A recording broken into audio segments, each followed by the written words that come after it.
అంత స్థాయి దిగజారి నేను పనికి మాలినలాగా మాట్లాడుతున్నానని చెప్పకనే చెప్తున్నాడా? నే సార్ మేము మాట్లాడడానికి ఇప్పుడు అధికారంలో ఉన్నాం సార్. మేము జవాబుదారీతనంగా ఉండాలి.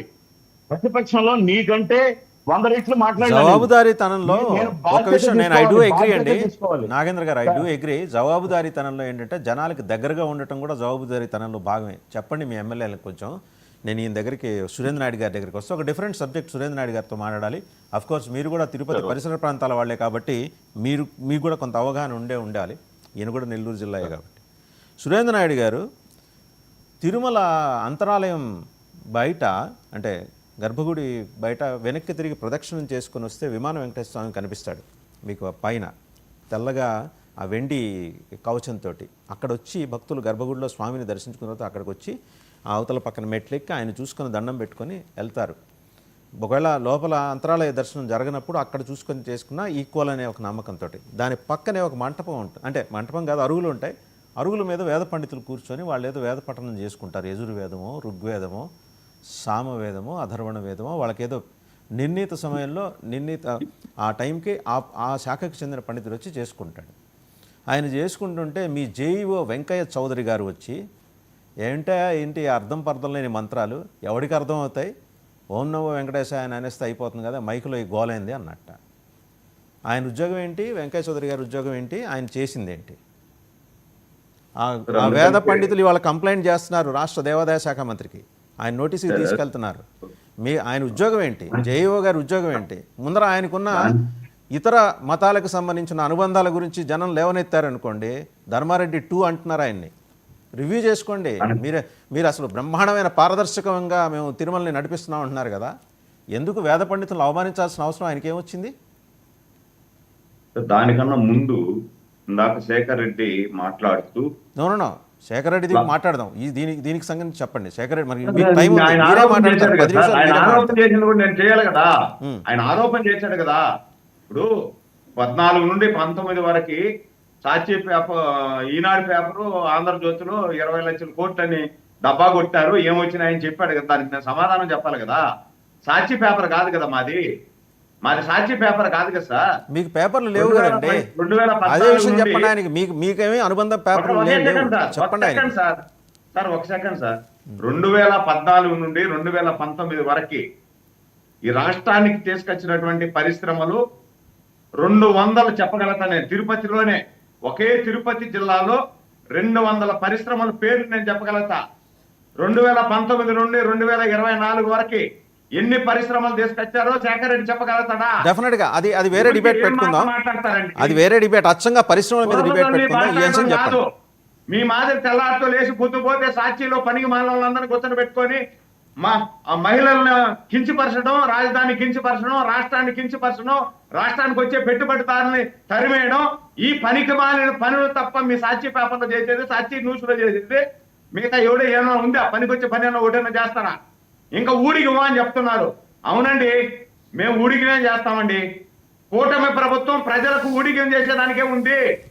ప్రజలు నమ్మి మాకు ఓట్లేశారు, అందుకనే ప్రజలకు ఊడిగం చేస్తుంది కూటమి ప్రభుత్వం. మీలాగా మీకు ఊడిగం చేసుకోదు. మీ కేసులు మాఫీ కోసం ఇతర పార్టీలకు ఊడిగం చేయదు మా పార్టీ. ప్రజల కోసం ఊడిగం చేస్తుంది. ఏం మాట్లాడతారు? సుధీర్ రెడ్డి గురించి మాట్లాడుతున్నారు. సుధీర్ రెడ్డి గురించి ఎవడో ఒకడు పనికి మాలినోడు ఆరోపణ చేశాడు అంటే ఆరోపణ చేస్తే హత్య అయిపోతుందా? నిన్న మొన్నటువంటి ఎన్ని వెలుగులోకి వస్తున్నాయి ఆ అమ్మాయిని గురించి.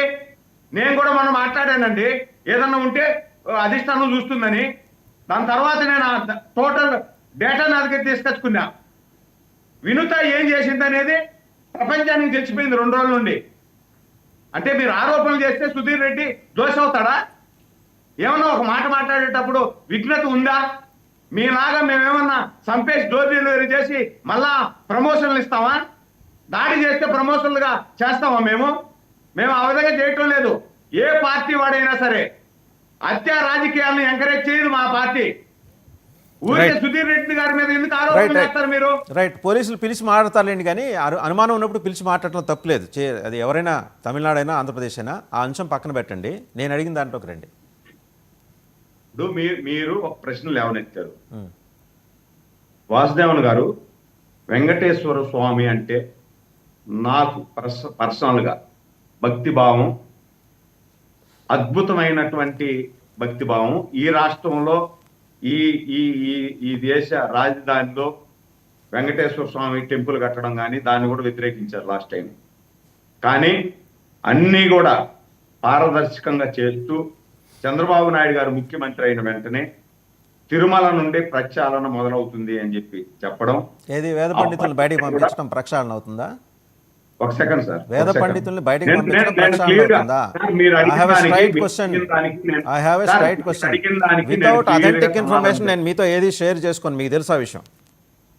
వాసుదేవన్ గారు, నేను క్లియర్ గా మీరు అడిగిన దానికి సమాధానం చెప్తాను. నా దగ్గర ఆధారాలతో సహా నేను మాట్లాడుతాను. నేను కూడా ఆధారాలతో సహా మాట్లాడుతున్నా. దానికే చెప్తున్నా. నేను చెప్తున్నా. ఇప్పుడు ఏదైతే లడ్డూ ప్రసాదంలో నెయ్యి కల్తీ కానుండి, అన్ని మతస్థుల కానుండి, గోశాలలో గోవులు చనిపోయిన కానుండి అన్ని కూడా అభూత కల్పనలు మాత్రమే వీళ్ళు చేస్తారు. మీరు ఇందాక మీకు ఏ సోర్సెస్ నుండి మీకు వచ్చిందో నాకు తెలియదు, కానీ వేద పండితుల సోర్స్ నుంచి వచ్చింది నాకు. స్వామిని వైసీపీ నాయకులు మీరు అనుమానించినట్టే వైసీపీ నాయకులు ఎవరు వేద పండితులు లేరు. ఒక నిమిషం వినండి. వైసీపీ నాయకులు ఎవరు వేద పండితులు లేరు. వాళ్ళు గుళ్ళోకి వెళ్ళి ధోవతి కట్టుకొని నామం పెట్టుకొని వేదం చదవరు. వాళ్ళు ఎక్కువగా వేరే మతానికి సంబంధించిన వాళ్ళు ఉన్నారు అందులో, మీకు తెలుసు. సో వేద పండితుల నుంచే వచ్చింది. I have authentic information. Even I spoke to the minister for endowments, Anand Ramanarayana Reddy గారి నోటీస్లో పెట్టాము. వాళ్ళు వెళ్ళి ఆయన కలుస్తున్నారు.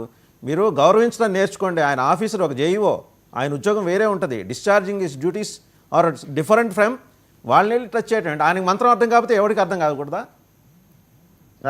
ఆయనకు అర్థం అవ్వాలా? ఏమన్నా రాసుకున్నారా? టీటీడీ కాన్స్టిట్యూషన్ లో జేఈఓకి మంత్రం అర్థం కావాలని రాసుకున్నారా? చెప్పింది నన్ను సమాధానం చెప్పమంటారా, మీరే మాట్లాడతారా? చెప్పండి. ఇప్పుడు నేను నిన్న అంటే లాస్ట్ మంత్ 25వ తేదీ నేను ప్రోటోకాల్ దర్శనానికి వెళ్ళా. దర్శనానికి వెళ్ళి వెంకటేశ్వర స్వామి మీద నాకు తప్పు చెప్పాల్సిన అవసరం నాకు లేదు. నేను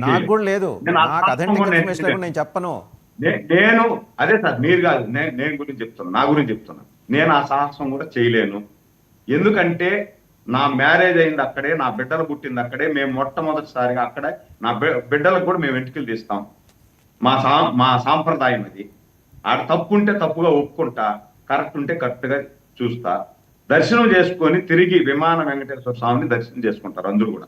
ఎందుకంటే అనాది నుండి వచ్చిన ఆచారం ఏమంటే, లోపల మూల విరాట్ని గారి దర్శనం సరిగా కాకపోతే అక్కడ నుండి వచ్చి విమాన వెంకటేశ్వర స్వామిని దర్శనం చేసుకుంటే, మూల విరాట్ దర్శనం చేసుకుంటే ఎంతైతే పుణ్యం కలుగుతుందో అదే పుణ్యం విమాన వెంకటేశ్వర స్వామిని దర్శనం చేసుకుంటే కలుగుతుంది అనేది పూర్వకాలం నుండి నానుడి. ఆ దర్శనం చేసుకున్న తర్వాత 3వ మెట్టు నుండి కరెక్ట్గా 3వ పిల్లర్ దగ్గర ఈ వేద పండితులు కూర్చొని వేద పారాయణం చేస్తూ ఉంటారు. ఇది అనాదిగా వస్తున్నటువంటి ఆచారం. చాలా అద్భుతమైనటువంటి వాక్చాతుర్యంతో వాళ్ళు చేస్తుంటారు. వీణుల వింపుగా కూడా ఉంటది. కొంతసేపు మనం అక్కడే కూర్చోవాలని. నేను 25వ తేదీ కుటుంబ సమేతంగా నేను వెళ్ళడం జరిగింది. నేను ఆ స్వామి నాకు అత్యంత సన్నిహితుడు కూడా. తిరుపతిలో మా వార్డులోనే ఉంటాడు ఆ వేద పండితు. ఆ స్వామి పేరు కూడా నేను చెప్పగలుగుతాను, కానీ ఆయన వివాదం లేక లాగడం నాకు ఇష్టం లేదు కాబట్టి నేను పేరు చెప్పలేదు. అక్కడే నా బిడ్డలకు ఆశీర్వాదం తీసుకొని, నేను ఆశీర్వాదం తీసుకొని వచ్చా. ఆయన వేద పారాయణం చేస్తూ ఉన్నాడు. లాస్ట్ మంత్ 25వ తేదీ నేను టికెట్ కూడా మీకు పెడతా. బ్రేక్ దర్శనం టికెట్ కూడా నేను మీకు పెడతా, చూడండి. ఆ రోజు వాస్తవము నా సాక్షిగా చెప్తున్నా. దీంట్లో మీరు నమ్మండి నమ్మకపోండి. ఆ రోజైతే వాద పారాయణం జరుగుతూ ఉంది.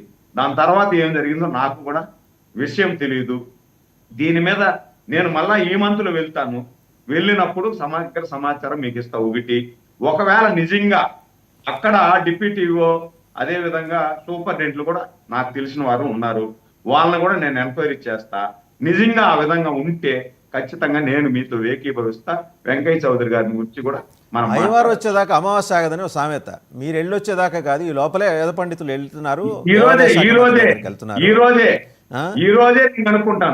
రోజే నేను కనుక్కుంటాను. 1 అవర్ డిబేట్ అయిపోయిన 1 అవర్లో నేను కనుక్కొని ఫీడ్బ్యాక్ మీకు ఇస్తా. అయ్యవార్లు ఎవరు తప్పు చెప్పరు.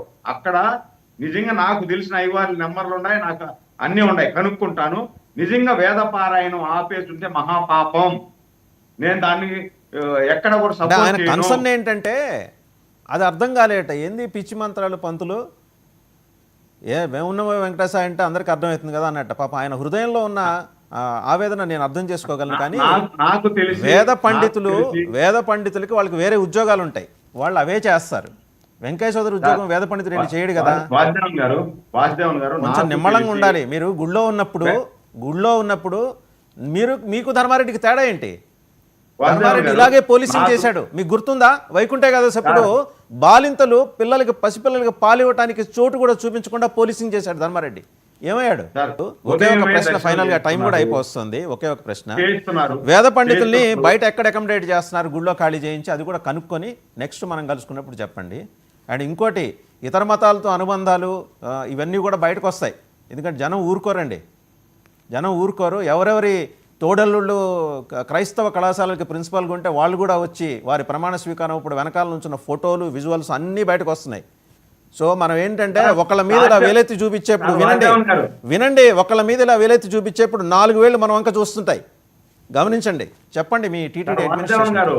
లాస్ట్ 5 సంవత్సరాలలో సతీ సమేతంగా అందరూ కూడా బైబిల్ పట్టుకునే లోపలికి వచ్చిన వాళ్ళు చాలా అదే చెప్తున్నా, వాళ్ళకి మీకు తేడా లేదని చెప్తున్నా. కూడా సతీ సమేతంగా వాళ్ళకి మీకు తేడా లేదు అని చెప్తున్నా. బైబిల్ పెట్టుకొని అక్కడ వెంకటేశ్వర మీ స్వామి ప్రక్షాళన తిరుమల నుంచి ప్రారంభమవుతుందని అంటే నేను అనుకున్నది ఏంటంటే, ఎవరైతే సుబ్బారెడ్డి ఉన్నారో సుబ్బారెడ్డి నేను అదే చెప్తున్నా అండి, వాళ్ళు అలా చేశారే కాబట్టి 11కి వచ్చారు.